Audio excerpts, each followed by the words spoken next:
This video is about contractors or self-build. I've known several contractors and they basically told me that the profit that they gain in contracting jobs, a minimum is 40%. I got one there.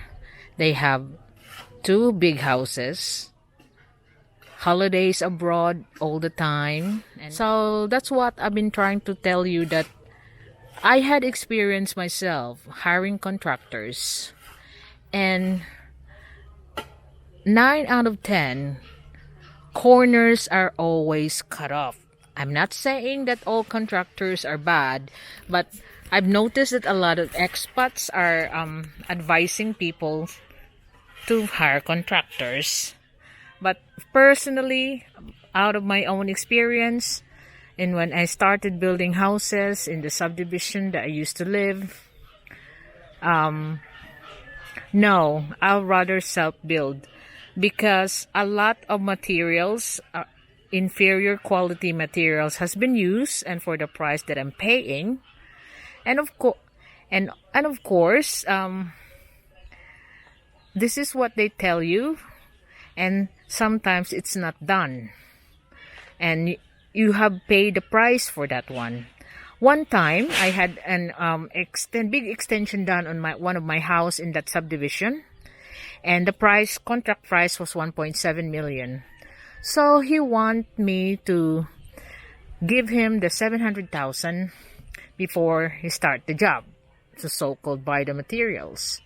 I've noticed when we start the project, he come to the build site with a new second-hand car.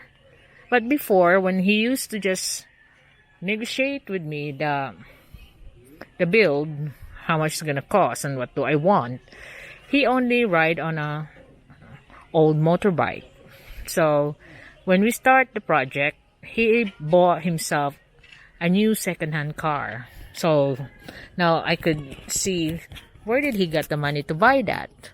And as we go on, there was not enough money to pay for the materials itself, that I have to buy some of it to make sure that the job is finished.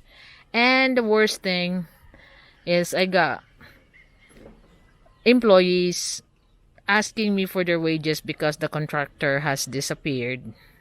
So that's another thing, that my experience with the contractors. And another one is my friend. She is building a big house because she lives in Belgium. She's building a big house here in the Philippines, and of course she relies on a contractor to do it. The job was not done. I mean, it's not finished, it's not livable. And the suppliers are taking off their windows or stuff that was applied on the house that she built, because the contractor disappeared, did not pay the supplier. And it's just ridiculous. You got people on her build site getting so frustrated, the suppliers taking out their materials because they can't find the contractor. So that's why when I started my castle, my guest house, and a few other houses that I build, I self-build. Number one advantage for self-build is you can control the materials. And also, you gotta experience why it's not done. Like this budget bungalow. This is the first time I had a budget bungalow. Now, like, when I build to the specifications of what is required in the plan. But this one, since it's a giveaway house, you only got the basic plan. So there's no thorough, like, oboe building plan is like everything's there. This one is like what you can see around the neighborhood plan. So this is my first time to build a budget bungalow, but I have built big houses to the specs and to the proper rebars, proper steel trusses and everything, proper sizes of the columns, and in its also get ready for a second floor, 16 mm rebars on columns, and 10 mm as stirrups or rings. So you can control the materials if you self build. Another thing is the control on the workers. If they caught them abusing, you can fire them. But with a contractor, since they ask, like most of them ask you 50% down on what the agreed price, and if they don't finish it, especially if you cannot, they will just disappear. If they don't finish it, the thing is we have to go to court and prove everything, and there you are left with your building work that you're gonna have to get other people to finish it, or you do it yourself. So now, knowing a few contractors now that saying to me at least 40% is the profit makes me think twice of just relying on contractors. I'll just hire labor, and like I said, hire and fire if they're not good at it. But this bungalow, since I'm also tied up to the lockdown, so I got no choice but to buy it in a different one source that's open, and also they're related to them. The relations of the workers to the one I'm making is also a consideration. That's why they don't follow instructions.